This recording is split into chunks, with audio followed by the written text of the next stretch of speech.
Hello, नमस्कार दोस्तों। मेरा नाम राहुल सागर है और स्वागत है आप सभी का आपके अपने YouTube channel study with Rahul Sagar में। दोस्तों, यूपी सुपर टेट 2026 की भर्ती को लेकर के एक अपडेट लेकर के आया हूं और साथ ही साथ मैं इस वीडियो के अंदर काफ़ी सारी चीज़ों के ऊपर बात करने वाला हूं। क्या क्या चीज़ें होने वाली हैं, आपकी भर्ती ये कब तक देखने के लिए मिल जाएगी, सिलेबस को लेकर के बहुत सारी चीज़ें हैं, बहुत सारे डाउट हैं बच्चों के मन में कि क्या सिलेबस चेंज होगा, एग्जाम पैटर्न चेंज होगा, उसको लेकर के बात करेंगे। ठीक है दोस्तों, तो चलिए वीडियो की शुरुआत करते हैं। लेकिन इससे पहले आप सभी से एक छोटी सी रिक्वेस्ट है, अगर आपने अभी तक हमारा यूट्यूब चैनल सब्सक्राइब नहीं किया है तो प्लीज़ हमारे यूट्यूब चैनल को सब्सक्राइब कर लीजिए और बेल आइकन को भी प्रेस कर लीजिएगा, ताकि जो हमारी आने वाली लेटेस्ट अपडेट्स हैं उनको आप आसानी से देख सकें। तो चलिए दोस्तों, शुरू करते हैं। यहाँ पर आप देखेंगे मैं कुछ अपडेट्स जो आप सामने देख रहे हैं स्क्रीन पर, ये वो क्वेश्चंस थे जो बेसिक शिक्षा मंत्री से विधानसभा के तृतीय सत्र के अंतर्गत पूछे गए थे। इस प्रश्न में हालांकि मैं इन्हें पहले भी डिस्कस कर चुका हूँ, लेकिन आपका बेस बनाने के लिए कि क्या क्या चीज़ें चल रही हैं फिलहाल के समय में, वो जरूरी है, इसलिए मैं थोड़ा शॉर्ट में आपको बता देता हूँ। देखिए, अगर आपको नहीं पता है कि 2026 के अंदर यूपी सुपर टेट आने वाला है या नहीं आने वाला है, तो इस चीज़ से आपको ना आइडिया हो जाएगा कि क्या कितने हद तक चांसेस हैं। देखिए, ये कुछ प्रश्न पूछे गए थे बेसिक शिक्षा मंत्री जी से कि उनसे पूछा गया था कि 2017 से 9 मार्च 2026 तक कुल कितने प्रशिक्षुओं को डीएलएड का प्रशिक्षण प्रदान किया गया है और कितने प्रशिक्षुओं को शिक्षक पद पर नियुक्ति प्रदान की गई है और वर्तमान में कुल कितने शिक्षक के पद हैं जो खाली हैं। इसमें उनका जो जवाब आया था उसमें ये कहा गया था कि लगभग 5,35,389 कैंडिडेट्स को प्रशिक्षण प्रदान किया गया है डीएलएड का, और उनमें से 1,26,371 प्रशिक्षुओं की ये नियुक्ति दे चुके हैं, यानी कि ये नौकरी दे चुके हैं उन लोगों को। ठीक है, और साथ ही साथ इन्होंने ये भी बोला है कि जो ग्रामीण क्षेत्र में सहायक अध्यापक के लगभग 48,883 पद हैं जो अभी भी खाली बने हुए हैं, और नगरीय क्षेत्र की बात करें तो नगरीय क्षेत्र के लगभग सहायक अध्यापक के 12,075 सीधी भर्ती के पद खाली हैं, यानी कि ग्रामीण क्षेत्र के अंतर्गत 48,883 और नगरीय क्षेत्र में इन्होंने बोला है 12,075। ठीक है, अब उसके बाद इनसे एक और क्वेश्चन पूछा गया था कि क्या सरकार ये जो खाली पद हैं इनकी वो मतलब इनको फिलअप करने के लिए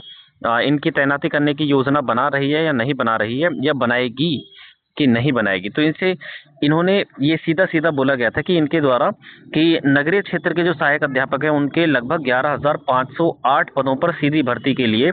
शिक्षा निदेशक बेसिक कार्यालय के मतलब शिक्षा सेवा उत्तर प्रदेश शिक्षा सेवा चयन आयोग को अध्याचन इस चीज का भेज दिया गया है। किसके पदों का 11,508 पद हैं जो सहायक अध्यापक के पद हैं, और अच्छा ये पद नगरीय क्षेत्र के हैं या ग्रामीण क्षेत्र के। तो ये मैं आपको बता दूं, ये नगरीय क्षेत्र के पदों का अभी अध्याचन भेज दिया गया है और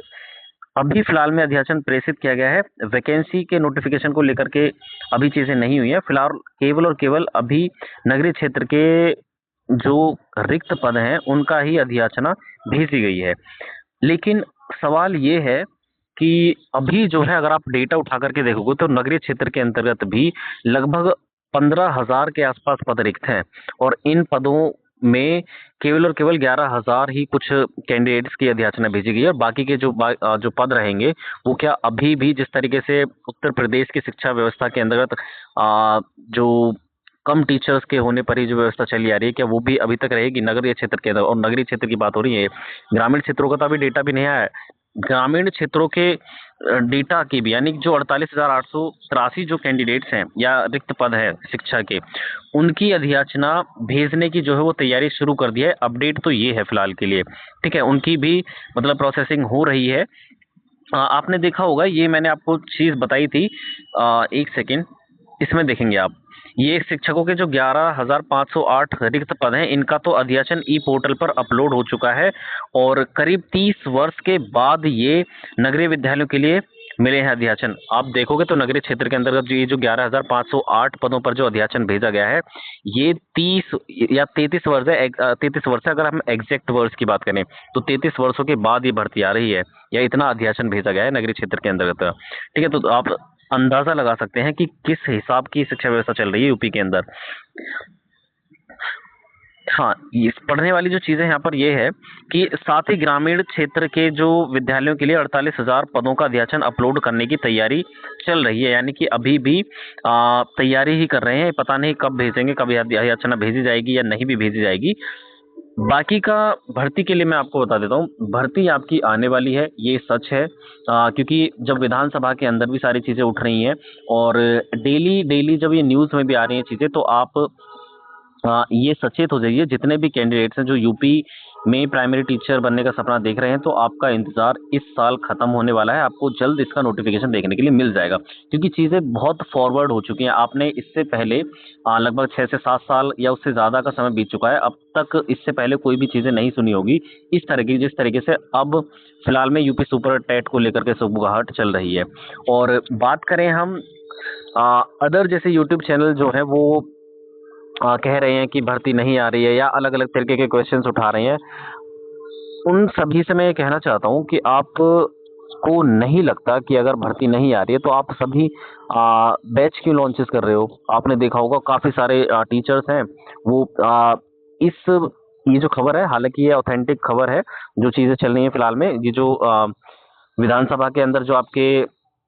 क्वेश्चंस उठाए गए थे वो भी ठीक है, और ये जो आपका 48,000 पदों वाले जो रिक्त हैं वो भी जानकारी सही है, और आपका नगरीय क्षेत्र के अंदर कितने सारे पद खाली हैं उन चीज़ों को लेकर के सारी जो जानकारी है वो ऑथेंटिक है, ऑफिशियल तरीके से है। लेकिन फिर भी कुछ लोग इसे अलग अलग तरीके से पेश कर रहे हैं। हाँ, एक चीज़ और देखेंगे आप यहाँ पर, ये अब जो बेसिक शिक्षा भर्ती के अंदर यानी कि आपको जो